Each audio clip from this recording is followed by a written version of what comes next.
नमस्कार। हम सब पैसे कमाकर बैंक में बहुत भरोसे के साथ में, एक विश्वास के साथ में हमारी जो पूंजी है वो बैंक में जमा करते हैं। और हम देख रहे हैं कुछ सालों से कि कोऑपरेटिव बैंक्स हो वो कुछ बंद पड़ रही है। और इस बंद होने के बाद में भी हमें किसी भी प्रकार की सुरक्षितता या फिर कोई गारंटी गवर्नमेंट या रिजर्व बैंक के पास से नहीं मिल रही है। ऐसे बहुत सारे हमारी पूंजी जाती है और लैप्स हो जाती है। ऐसे बहुत सारे बैंकों के बातें सामने आई हैं। और ये भी बातें सामने आई कि कुछ लोग तो अब जो करोड़ों रुपए लेकर देश से बाहर निकल जाते हैं और उसका जो मुआवजा है वो हम भारतवासियों को या फिर उस बैंक के जो अकाउंट्स होल्डर रहते हैं उन पर वो भुगतने पड़ते हैं। ये बहुत अहम मुद्दा आज हम जनफोरम के माध्यम से आपके सामने लेकर आए हैं। आज एक विशेष अतिथि जनफोरम के माध्यम से हमने इनवाइट किया है जो कि बैंकिंग एक्सपर्ट है। मैं विश्वास उडगी सर का मैं यहाँ पे स्वागत करता हूँ। उडगी सर एक कामगार नेता है, बैंकिंग एक्सपर्ट है। शेयर मार्केट हो, बैंकिंग का मसला हो, बजट हो, इस अलग अलग विषय पे उडगी सर बात रखते हैं, लिखते हैं, समाज प्रबोधन का काम करते हैं। महाराष्ट्र और महाराष्ट्र के बाहर भी उडगी सर इस आर्थिक विषय पर उनकी राय बहुत अहम रहती है। जब भी कोई बजट होता है तो हर चैनल्स वाले उडगी सर की एक राय मानते हैं कि इम्पोर्टेंस रहती है, तो उनकी एक राय ली जाती है। सर को एक सीधा सवाल मैं पूछना चाहता हूं कि कुछ एक महीने पहले एक कानून पारित हुआ जिसका नाम है DICGC विधेयक, जिसका कहेंगे तो deposit insurance and credit guarantee corporation act, जिसके माध्यम से सरकार हमारे पैसों की बैंक में अगर कोई फ्रॉड हो जाता है, बंद हो जाती है, तो हमारे 5 लाख रुपए की गारंटी दे रही है। और अगर उसके ऊपर की किसी की भी रकम रहेगी तो भी उनको 5 लाख की गारंटी रिटर्न देने की है। तो हम ऐसा माने जनता कि इसके आगे बैंक्स बंद होने वाली है और हमें इस प्रकार का मुआवजा मिलने वाला है, तो या फिर कुछ लोग और भाग जाने वाले हैं। ये अभी कानून या फिर इस प्रकार की सरकार एक इशारा दे रही है हमें सर। देखिए, अभी आपने जो कानून जो नया बना है 11 अगस्त को और 11 अगस्त 2021 को, ये कानून पहले बना इस देश में 1961 में और इस कानून का नाम है deposit insurance credit guarantee corporation act 1961। अब ये जब कानून बना तो उस वक्त अभी जो कॉम्पेंसेशन 5 लाख की हम बता रहे हैं, जिसको हम कहेंगे कि जिनके जमा राशि डिपॉजिट्स कितने भी हो लेकिन 5 लाख तक सुरक्षित है, ये सरकार का कहना है, इस संगठन का कहना है। इस कानून के जरिए 5 लाख तक की आपकी राशि सुरक्षित है। अब ये कानून जब बना 1961 में, तो तब ये मेरे ख्याल से 10,000 की रकम थी। ये रकम बाद में कुछ साल के बाद वो 20,000 हुई, 40,000 भी हुई और 1993 में ये रकम 1 लाख रुपए की हो गई। अब 1993 से लेके 2021 में अब देखिए करीब करीब 30 साल तो हो गए, तो अभी तो वो 5 लाख की हो गई।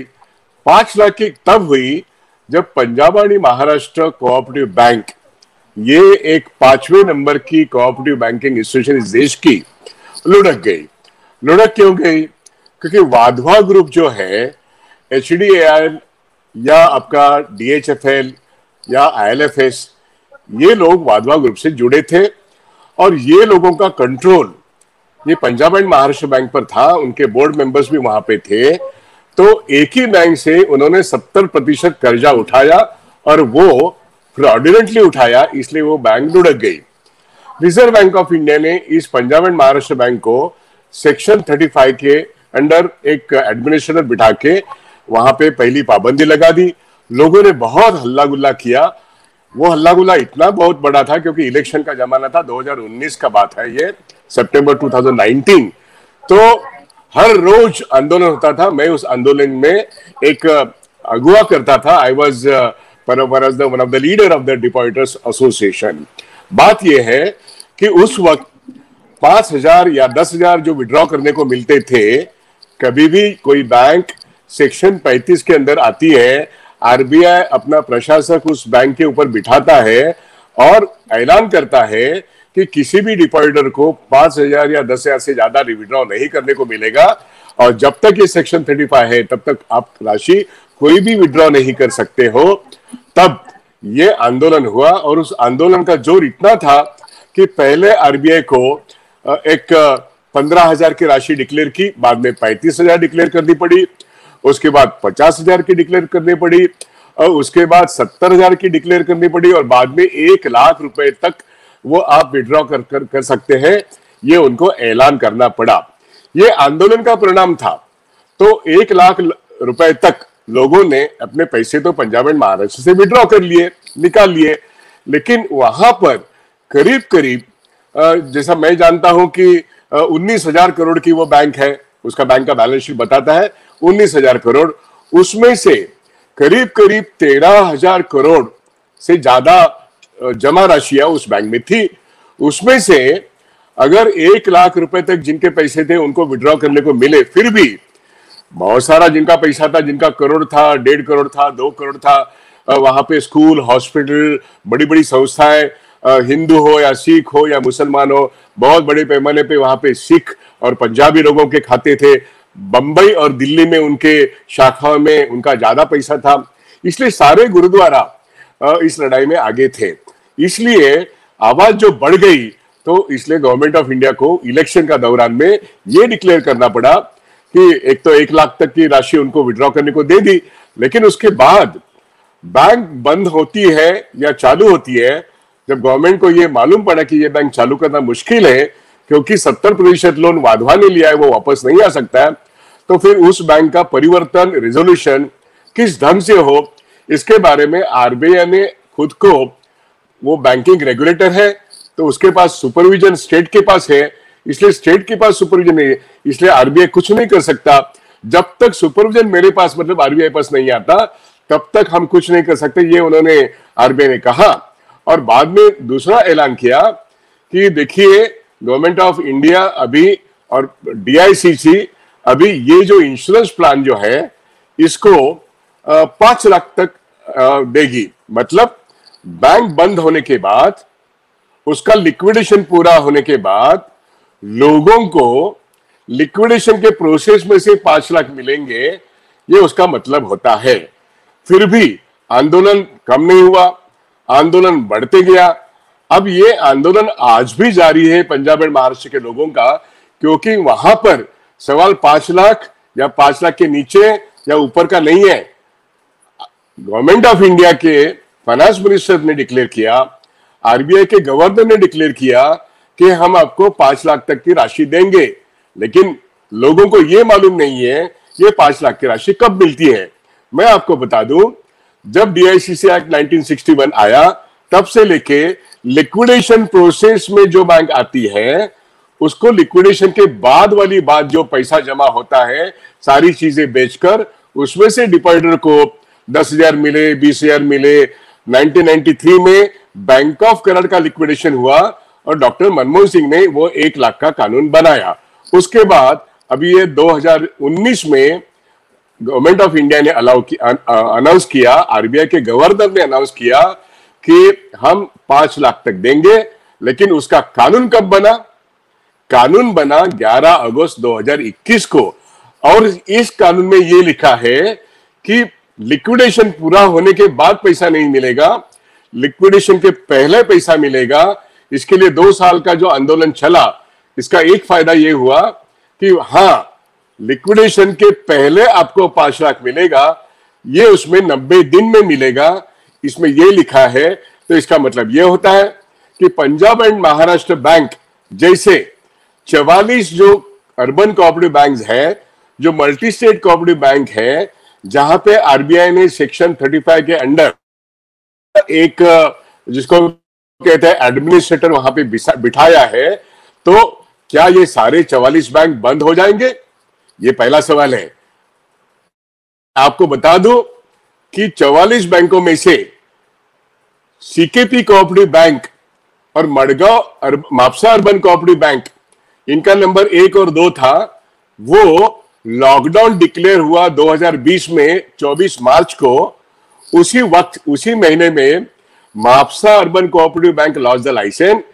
नेक्स्ट आगे की बात, 28 अप्रैल 2020 को सीकेपी कोऑपरेटिव बैंक की लाइसेंस गया। ये दोनों बैंक 5-5, 10-10 साल सेक्शन 35 में थे, ये इंप्रूव नहीं हुए, इसलिए आरबीआई ने मौके का फायदा उठाया, आपदा में अवसर ढूंढा और इन बैंकों को उनके लाइसेंस कैंसिल किए। तब सवाल आया 5 लाख कैसे मिलेगा। इसलिए एक बहुत बड़ी लड़ाई जो पंजाब एंड महाराष्ट्र बैंक के डिपॉजिटर्स ने की, वैसे ही लॉकडाउन के वक्त सब लोग घर में थे, लेकिन हमने डिपॉजिटर्स एसोसिएशन बनाई सीकेपी कोऑपरेटिव बैंक की, और हमने मुंबई हाईकोर्ट में एक एप्लीकेशन लगाया। कॉलेज हॉस्पिटल की है, इनका पैसा 5 लाख के ऊपर है, इसकी गारंटी अगर नहीं दे सकते तो आपका पैसा 5 लाख के ऊपर जिनका है वो किसी भी बैंक में सुरक्षित नहीं है, क्योंकि इवन नेशनलाइज्ड बैंकों के बारे में सरकार ने खुद कहा है। 26 बैंक के उन्होंने 12 बैंक बनाए पिछले साल 2 साल में। अब 12 बैंकों में वो शायद 2 या 3 बैंक रखेंगे, बाकी के बैंकों का निजीकरण वो करेंगे। ये तो पिछले 2 बजट में आ चुका है, मैं कोई नई बात नहीं बता रहा हूं। तो यहां पर सारे बड़े बैंकों में जो डिपॉजिटर है उनका सब पैसा सरकार की नीति की वजह से असुरक्षित बनता है। इसलिए लोगों को सोचना जरूरी है, अगर बैंक में डीआईसीसी का कानून कायम रहता है तो लोगों का पैसा बैंकों में असुरक्षित बनता है। ये अगर लोग सोचने लगे तो लोगों की कोई गलती नहीं है। अब लोगों को इकट्ठा आके डीआईसीसी कानून 2021 में जो अमेंडमेंट है, तो 5 लाख तक क्यों, मेरा पूरा पैसा क्यों सुरक्षित नहीं होगा, ये बात सुप्रीम कोर्ट तक लेके जानी पड़ेगी।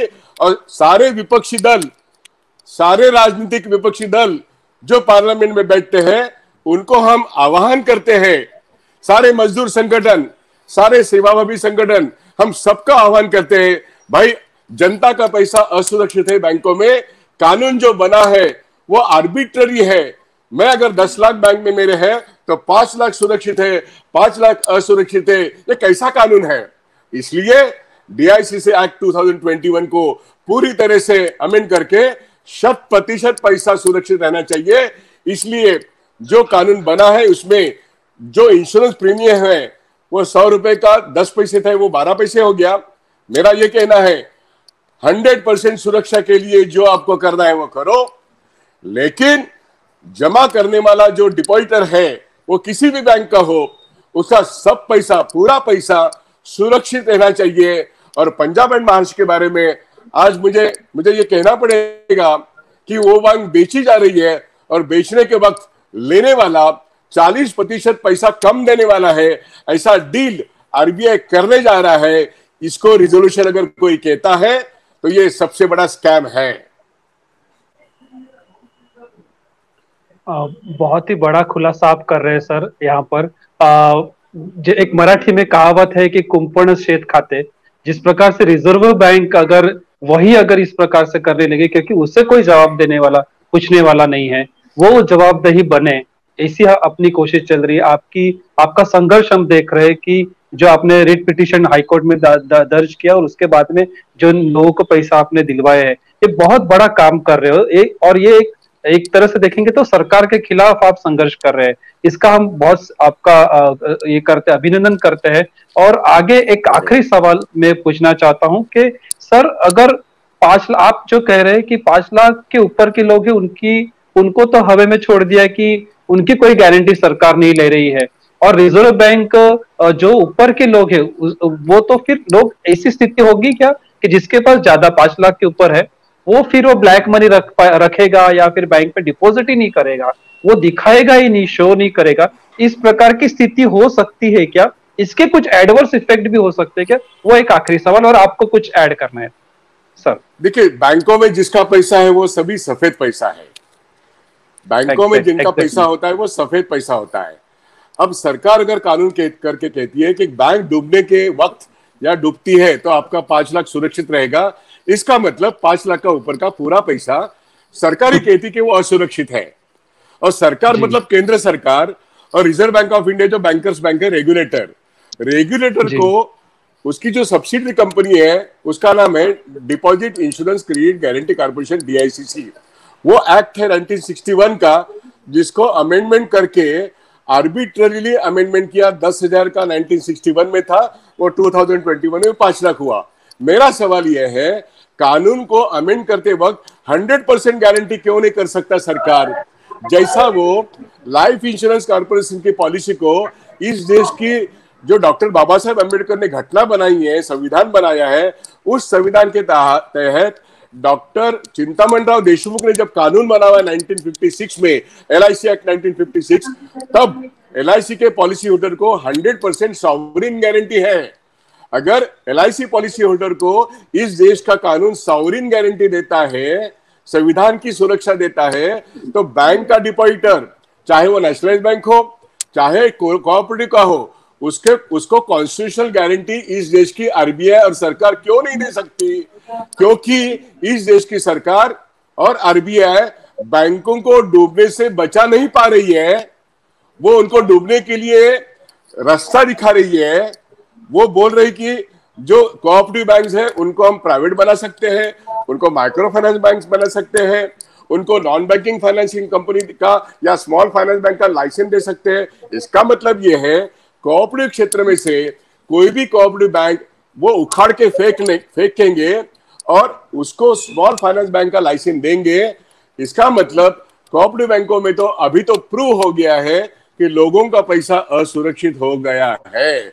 यही चीज निजी क्षेत्र के बैंक, यस बैंक का तो हमने देखा है, Lakshmi Vilas private sector bank का हमने देखा है। वहां पे तो वो लक्ष्मी विलास बैंक 2500 करोड़ में चाइना के एक बैंक को बेच दी गई।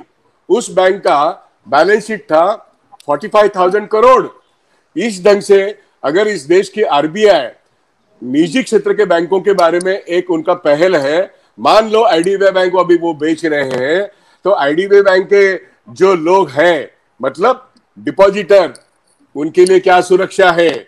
मान लो यही चीज नेशनलाइज बैंक के बारे में 2024 तक शायद 2 या 3 बैंक रहेंगे, ये सरकार कहती है, मैं नहीं कह रहा हूं, सरकार कह रही है। तो बाकी के बैंकों के डिपॉजिटर्स कहां जाएंगे जो 5 लाख के ऊपर का पैसा रखते हैं? इसलिए 5 लाख के ऊपर का पैसा हमारा है, सफेद है, हमको बैंकों में ही रखना है, हमको मार्केट में डालना नहीं है। हम इसलिए हमारा सफेद पैसा हम मार्केट में डाल के उसको काला क्यों बनाए? ये असल में लड़ाई है। इसलिए आम जनता की लड़ाई, आम जनता का पैसा आज जिन बैंकों में है, चाहे वो बड़ी से बड़ी बैंक हो चाहे छोटी से छोटी बैंक हो, आज का दुख और दर्द कोऑपरेटिव बैंकों का है। यही दुख एंड दर्द बड़े बैंकों का हो सकता है। इसलिए हमारी लड़ाई बैंक डिपॉजिटर के प्रोटेक्शन के लिए है, और वो 100% डिपॉजिट प्रोटेक्ट होने के लिए हमने एक ऑर्गेनाइजेशन बनाई है। उस ऑर्गेनाइजेशन का नाम है bank depositors protection welfare society. उसकी तरफ से करनाड़ा बैंक के डिपॉजिटर का इंटरेस्ट प्रोटेक्ट करने के लिए, सिटी कोऑपरेटिव बैंक का इंटरेस्ट प्रोटेक्ट करने के लिए, रुपी बैंक का इंटरेस्ट प्रोटेक्ट करने के लिए, मतलब डिपॉजिटर का चाहे कोई भी बैंक हो, इनका इंटरेस्ट प्रोटेक्ट करने के लिए हम सुप्रीम कोर्ट तक की लड़ाई करेंगे। ऑलरेडी सीकेबी बैंक का डिपॉजिटर सुप्रीम कोर्ट में पहुंच गया है। हम इस देश के सर्वोच्च न्यायालय के सर्वोच्च जस्टिस रमन्ना से एक गुजारिश करते हैं कि हम बहुत एक अपेक्षा रखते हैं उनके पास, क्योंकि गलत ढंग से ये कानून पास हुआ है पार्लियामेंट में। जो कानून गलत ढंग से विदाउट एनी डिस्कशन पास हुआ है, उसको आप खारिज करो और 100% प्रोटेक्शन डिपॉजिटर्स को दिलवा दो। ये हमारी एक गुजारिश हम उस हमारी पिटीशन में प्रेयर कर रहे हैं। और हमारे फरेब करने वाला कानून डीआईसीसी एक्ट 1961 का अमेंडमेंट करके 5 लाख बनाया, ये भी गुमराह करने वाला कानून है। इसलिए इस कानून को बदलो। जैसे 3 किसान के कानून आपने किसानों को गुमराह करने के लिए, उनके संपत्ति पर कब्जा करने के लिए बनाया, वैसे ही आपने देश की जनता की जो संपत्ति बैंकों में है उस पर कब्जा करने के लिए 5 लाख तक पैसे दे दिए। 5 लाख के ऊपर का पैसा डीआईसीसी हजम करेगा। देश की आरबीआई हजम करेगी। इसके खिलाफ हमारी लड़ाई है। लड़ाई ये बड़े चोरों को नहीं रोक सकते, लेकिन हमारी जो जमा पूंजी है इसको लूटने की एक साजिश बनते हैं। बड़े चोरों ने तो लूट के भाग गए, अब तो कानून ही ये लूटने लगे हैं। 5 लाख के ऊपर का पैसा नहीं देंगे, 5 लाख तक ही देंगे। ये सरकार पुरस्कृत लूट है। इसलिए लड़ाई आम आदमी की है। मैं आपको एक आंकड़ा देता हूं, इस देश की बैंकिंग व्यवस्था में 160 लाख करोड़ करीब करीब आपके ग्रॉस डोमेस्टिक नहीं, हाँ, ग्रॉस डोमेस्टिक प्रोडक्ट के आसपास ये बैंक की जमा पूंजी है। इसमें से आरबीआई अपने रिपोर्ट में कहती है हमने 90% लोगों अकाउंट होल्डर्स को सुरक्षित किया है 5 लाख देके। एक गलत ढंग है। अगर वॉल्यूम में देखा जाए तो not even 50% people are protected by this law. अगर आरबीआई का अहवाल रिपोर्ट एनुअल रिपोर्ट मार्च 2021 निकाल के देखो, इस देश का कोई भी इकोनॉमिस्ट, कोई भी मंत्री, कोई भी पॉलिटिकल पार्टी इस बात पर आवाज नहीं उठा रही है कि आरबीआई दिन में और रात में धोखाधड़ी कर रही है और more then I can say 160 lakh crore में से 50% मतलब करीब करीब 80 लाख करोड़ ये असुरक्षित पैसा बन गया है। और सरकार कहती है कि हम 80 लाख करोड़ सुरक्षित रखेंगे। तो भाई जो 5 लाख के ऊपर का पैसा जाएगा कहां? इस सवाल का जवाब कौन देगा? आरबीआई की अकाउंटेबिलिटी, सरकार की अकाउंटेबिलिटी क्या इस देश की जनता नहीं पूछेगी? हमको पूछना चाहिए। हमको जैसे वोट का अधिकार है वैसे हमारा नोट हर बैंक में है। हर बैंक में हमारा नोट है जो डीमोनेटाइजेशन के वक्त लूटा गया। अब हमारा जमा पूंजी आपके व्यवस्था में है, वो बैंकों में सुरक्षित था। आप बैंक सुरक्षित नहीं कर सकते हो, हमारे पैसा भी सुरक्षित नहीं कर सकते हो, तो कौन सा हमारा आरबीआई हमें सुरक्षा का वादा देता है? वो झूठा वादा है। इस देश की सरकार दिन दहाड़े हमारे पैसे की लूट कर रही है, कानूनन लूट कर रही है। ये मेरा कानूनन भी मैं बोल रहा हूं और इसको सुप्रीम कोर्ट में हमको चैलेंज करना है। बंबई हाई कोर्ट में अगले हफ्ते में ये सारे केसेस फाइल होते जा रहे हैं, उसको हमको सुप्रीम कोर्ट में भी लेते जाना पड़ेगा। धन्यवाद सर। आपने सीधा सीधा एक आह्वान आरोप किया है सरकार के ऊपर, उसी प्रकार आरबीआई के ऊपर कि कानूनन लूट कर रही है रिजर्व बैंक और केंद्र सरकार। और ये जो कानून है, इस कानून के माध्यम से आम जनता के पैसे कहाँ ना कहाँ वहां पे असुरक्षित है। और इस जन जागृति के इस लड़ाई में आपका संघर्ष हमें दिख रहा है। बहुत ही सटीक बात कर रहे हैं आप, और कानूनन लड़ाई भी साथ में लड़ रहे हैं और प्रचार का भी काम कर रहे हैं। मैं आपका यहाँ पे धन्यवाद देना चाहता हूँ सर कि आपने इस विषय पे बहुत ही गहराई से बात रखी। मैं आपको धन्यवाद करता हूँ। अपना देश वो रिपब्लिकन देश है और इस देश में आर्थिक सुरक्षितता यह हमारा संवैधानिक अधिकार है। इसलिए आपकी जो लड़ाई है, जो भी ग्राहक है, बैंक में जो ग्राहक है, इन सभी ने एकत्रित आना चाहिए। और ये भी जो भी यूनियंस आप काम कर रहे हैं उनको ताकत देनी चाहिए और इसकी एक आवाज बननी चाहिए। इस पर हम अलग अलग सीरीज करेंगे बैंकिंग आर्थिक क्षेत्र के ऊपर। जन फोरम एक सीरीज बनाएंगे जिसके अंदर विश्वास उटगी जी अलग अलग बातें लेकर हमारे सामने आएंगे और हमारा एक जन जागृति करने का और हमारा एक मानसिकता या फिर अभ्यास करने का एक तैयार करने का काम विश्वास सर करेंगे। इसी में अपेक्षा करता हूं आप थोड़ा समय जन फोरम को देंगे तो जन फोरम के माध्यम से हम लोगों की तरफ आर्थिक साक्षरता और हमारे पास जो भी अभी चैलेंज है उसको सामना करने के लिए हम एक संगठित रीत्या जन जागृति का काम करेंगे। शहरी विकास में आम जनता का बहुत बड़ा योगदान रहता है और वो आर्थिक योगदान हमारे आर्थिक सुरक्षितता के साथ में हमें मिलना चाहिए। आपकी मांग और आपकी जो भी संघर्ष है उनके साथ में हम साथ में हैं। आपको मैं यही आभार व्यक्त करता हूं और आज का वीडियो हम यहीं पे समाप्त करते हैं। सर, आपने बहुत ही सटीक और महत्वपूर्ण बात रखी। आपका बहुत बहुत धन्यवाद।